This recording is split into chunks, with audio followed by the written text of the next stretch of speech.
नमस्कार, हमारे साथ हैं बंटी खान जी जो छत्तीसगढ़ से हैं, प्रभारी हैं।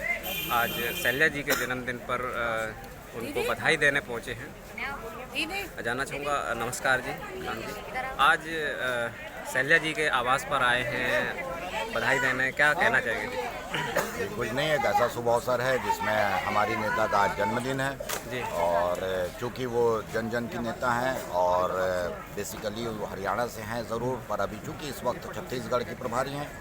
जब वो छत्तीसगढ़ आई, हम जैसे आम कार्यकर्ताओं का सम्मान उन्होंने रखा। हमें ऐसा लगा कि हम कार्यकर्ताओं की भी इज्जत पार्टी के अंदर है और उस चीज़ को उन्होंने बरकरार रखा। तो हमें भी ऐसा लगा कि इस वक्त उनको जन्मदिन की बधाई देने खुशी का मौका है, हम भी यहाँ पहुँचे।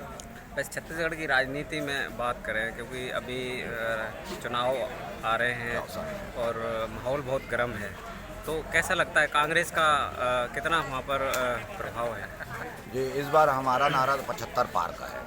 पिछले बार हम 90 में से 71 सीट जीते थे, बाद में और भी कई बाईपोल इलेक्शन हुए, उसको भी जीते और उसी से घबराए हुई भाजपा की जो एनडीए की गवर्नमेंट है वो वहाँ लगातार अपने प्रशासनिक उसको ईडी सीबीआई इन सब चीज़ों को लगातार वहाँ पे एक्टिव कर रही है, अनावश्यक रूप से कार्यकर्ताओं को परेशान कर रही है, दुनिया के 10 आरोप लगा रही है, हालांकि कोई भी आरोप वो साबित नहीं कर पाए।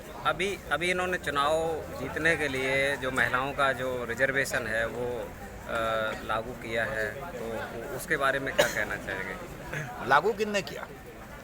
कौन लागू करेगा भाई? उन्होंने पार्लियामेंट में रखा, पार्लियामेंट में उससे पहले तो कांग्रेस ने रखा था जी।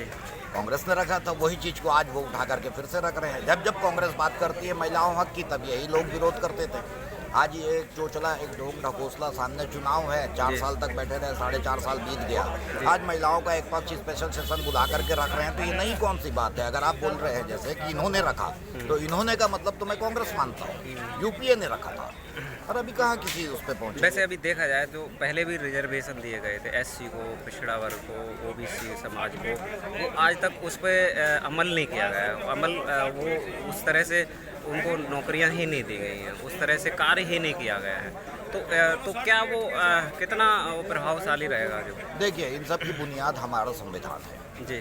जो बाबा साहब अम्बेडकर जी ने संविधान जब बना करके दिया, कांग्रेस की सरकार थी, पूर्व हुकूमत की सरकार थी, उसने इसको लागू किया, लागू करके पूरे देश पे लागू करके सारा उसका इंफ्रास्ट्रक्चर बनाया, लोगों को उस हिसाब से नौकरियां दी, बहुत बड़ी बड़ी गवर्नमेंट सेक्टर्स के फैक्ट्रीज डाले जिसमें उन लोगों के लिए स्पेशल, क्योंकि वीकर सेक्शन था और यही सोच थी अम्बेडकर साहब की, वही कांग्रेस ने लागू किया, आगे किया। आज बताइए, ये लोग एक एक करके उसके पन्ने फाड़ते जा रहे हैं, धाराएं ख़त्म करते जा रहे हैं और संविधान को एक तरीके से संविधान की हत्या कर रहे हैं।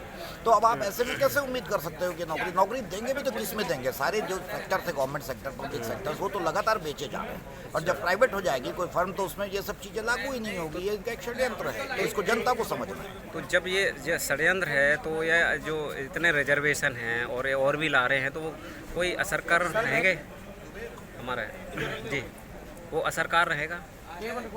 देखिए, सारी चीज़ दारोमदार होता है नियत पर जी।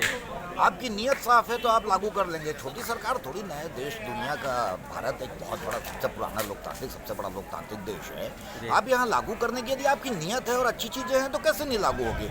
बशर्ते आपकी नियत सिर्फ नेतागिरी और वोट बटोरने की और लोगों को बेवकूफ़ बनाने की। कई सारे ऐसे बातें हैं, आप खुद उठा करके देखिए ना, 15 लाख आएंगे, 2 करोड़ रोजगार मिलेंगे, हर युवा को रोजगार होगा, घरों में बेहतर बिजली पानी सुविधाएँ होंगी, माने बुनियादी, लेकिन कहाँ है? लेकिन ये पहले 14 में दिए थे लालच, फिर दोबारा भी 19 में ये जीत गए, तो अब ये फिर देंगे और फिर जीत जाएंगे, तो ऐसा क्या है कि जनता इनका क्या रहेगा ऐसा सिस्टम? देखिए, 2 चीज़ है, एक वास्तविकता धरातल पर विकास जी और एक भावनाओं से खेलना जी। आप किसी की भावनाओं से एक बार 2 बार जरूर खेल सकते हैं, चाहे वो धर्म की भावनाएं हैं, चाहे वो पारिवारिक भावनाएं, जो भी समाज की भावनाएं हैं। ये हो गया, इनका मैंने पोल खुल चुका है दुनिया के सामने, सिर्फ देश ही नहीं, दुनिया के सामने खुल चुका है। तो अब ये चीज़ बार बार नहीं चलती।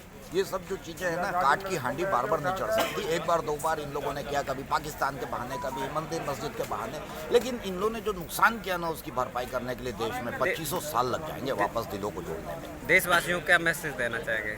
देशवासियों को बस यही कि आने वाले चुनाव में बहुत सोच समझकर, मैं कांग्रेसी हूं तो इसलिए ये नहीं बोलूंगा कि कांग्रेस को ही दो, आप सोच समझ करके दो। पिछले 75 सालों का एक अनुभव देखिए, जिस वक्त देश की सरहदें नहीं थी, जब चलने के लिए 2 टैंक नहीं थे, एक जहाज नहीं था, उस स्थिति से ला करके दुनिया के सामने इतना मजबूत देश बनाए, तो जिसने बनाया उनको मौका मिलना चाहिए अगर आगे विकास चाहते हैं। अन्यथा मंदिर मस्जिद, पाकिस्तान हिंदुस्तान और हिंदू मुस्लिम और धारा 370 इन सब में उलझा करके वो देश को उस जगह ले जाएंगे कि शायद युगांडा भी ना मैंने शर्म करेगा इस स्थिति को देख के जहाँ लेके जा रहे हैं। तो विविधताओं अनेकताओं का देश है हमारा, एकजुटता भाईचारा वही हमारे विकास का एकमात्र मार्ग है। बस ये मेरा समझ। जगत का सामना बात करने के लिए धन्यवाद। थैंक यू भैया।